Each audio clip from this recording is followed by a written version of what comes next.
Parsha Vayishlach begins as the final showdown. We're waiting. Yaakov is going to meet his brother Esav, who was planning to kill him, and they're about to meet up. Yaakov's preparing and starts traveling towards Esav to meet him. He crosses the river with his family, and then the pasuk says, "Vayivasar Yaakov levadai." Yaakov remains alone on the other side of the river. He crossed his family to one side of the river, and he remained alone. And that's when he met Esav's angel and wrestled it throughout the night, as the famous story continues. What does it mean? Why was Yaakov remaining alone? So we see two possible explanations to this. One is from the Gemara, where it says, "Vayivasar Yaakov levadai." Yaakov remained alone. Al pachim ktanim. He had some leftover small jugs and small things, baggage, luggage that he needed to carry across. So that's why he remained alone. The Medrash says, why was Yaakov remaining alone?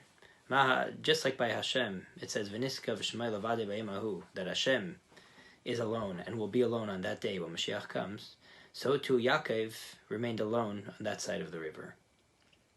And I want to discuss, I guess, both of them, but primarily the second explanation, that just as Hashem is alone, so too Yaakov was alone. What exactly does that mean? What does it mean to be alone and lonely, the way Hashem is alone and lonesome, lonely?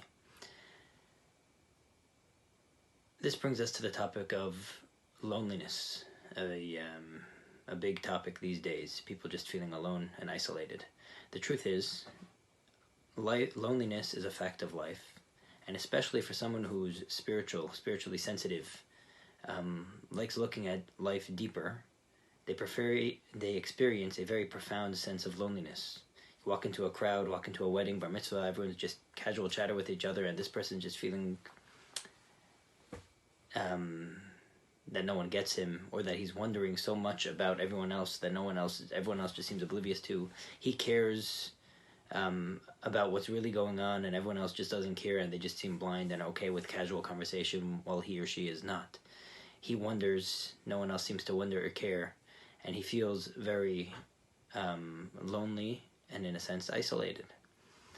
There's a famous book, an essay on the topic, a beautiful essay from Rabbi Yashaber Soloveitchik, called "The Lonely Man of Faith," about specifically a spiritual person goes through profound loneliness. But I want to share a couple thoughts on this topic.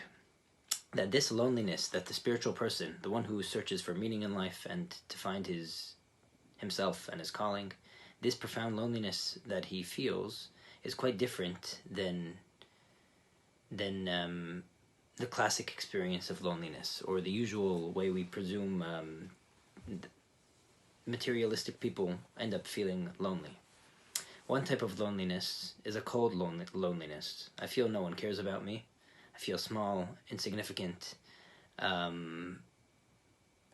disregarded, and I call it a cold feeling of loneliness. But then you have the loneliness, the spiritual loneliness, which is not a cold feeling. It doesn't feel like you're disregarded. This loneliness is it's a very alive feeling. In fact, maybe we shouldn't call it loneliness at all. We should call it only-ness. Recognizing what makes me unique. Journeying towards finding my spirit, my unique spirit, the peace of God in me that is unique to me and no one else.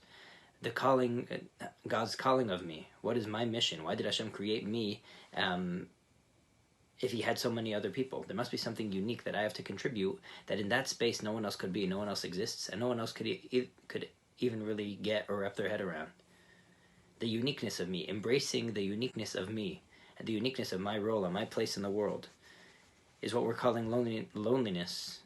But it's not an isolated lonely. It's a very powerful lonely, and it's a very alive lonely. It's not dead and heavyweight. A possible difference between these two levels of loneliness is based on two ways people try fitting in and belonging with other people. Oftentimes people don't want to go through this journey of finding their inner loneliness, of finding their onlyness. It's mysterious. You keep failing. It demands a lot. It makes you need to learn a lot of truths about yourself. So instead, the easy way out, which we often try when we're younger, is just to conform and fit into the crowd around me. Follow the trends, do what everyone else is doing. The problem is that usually crashes. I think we call this midlife crisis. And at some point, I feel profoundly lonely because I feel, first of all, lonely for myself. As I was trying to be a chameleon just to fit everyone else's colors around me, I don't even know my own color. So I feel isolated from my true self. Of course, I feel isolated from everyone around. I never showed up with my true self. I was getting along with everyone else by not being the true me and just trying to follow those trends. So my not embracing my loneliness actually makes me feel isolated from belonging. I never belonged. I just conformed because I never showed up. The only way to belong with other people, counterintuitively, is I need to first embrace this inner loneliness, this godliness. Just as God is lonely, man is lonely. And I need to first find what is that lonely space of me, what is that unique me that makes me different from everyone else. And now I can't be embarrassed of that difference and that uniqueness and my unique mission. Now I could come forward and meet people with my unique contribution, and then I could really belong, because now I'm really showing up. I won't be isolated from myself, and I could be part of the crowd, bring my loneliness to the people around me, and belong the way I really am. There's a beautiful story of the Rebbe, which is someone went to the Rebbe and asked one time, what is it people love about you so much? Why are people so enthralled? And the Rebbe said, I tried to be a good friend to people. So he said, okay, big deal. I have a lot of friends. So the Rebbe said, let me say what I mean. I try being a friend to people. A true friend is someone that you could feel has no walls and no judgments against you. You could say the full truth of your heart, and they have your back. They want to hear... they're in it for what's good for you, and they will hear you and contain you and hear your heart out with zero judgment against you. So this man said, oh wow, I wish I had one of those type of friends. And the Rebbe said, that's the type of friend that I try to be, where I could show up with my truest, most lonely, godly self, the real me. I could just put that on the table and be contained. Only when I'm truly lonely can I truly belong with others. Let's circle back to these two explanations of Vayivasar Yaakov Levada. Yaakov remained alone. The first explanation is Yaakov was alone for very small reasons. Perhaps the first type of loneliness, the secular loneliness. Feeling lonely and small and insignificant, like small jugs. This loneliness could sometimes put us into despair and feeling crushed and with nowhere to turn. But oftentimes the first type of loneliness is the best keli to the second type of loneliness.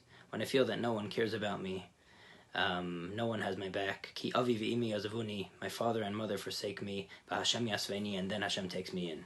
When we feel lonely, alone, isolated, that is oftentimes the best time for us to look inwardly, to look into ourselves, and to find that peace of God in us. When we feel lonely, that's the best time to look and find our loneliness could lead us to our onlyness. And then we could show up with our true selves and find where in the world and with the people around us we really belong. Have a great Shabbos.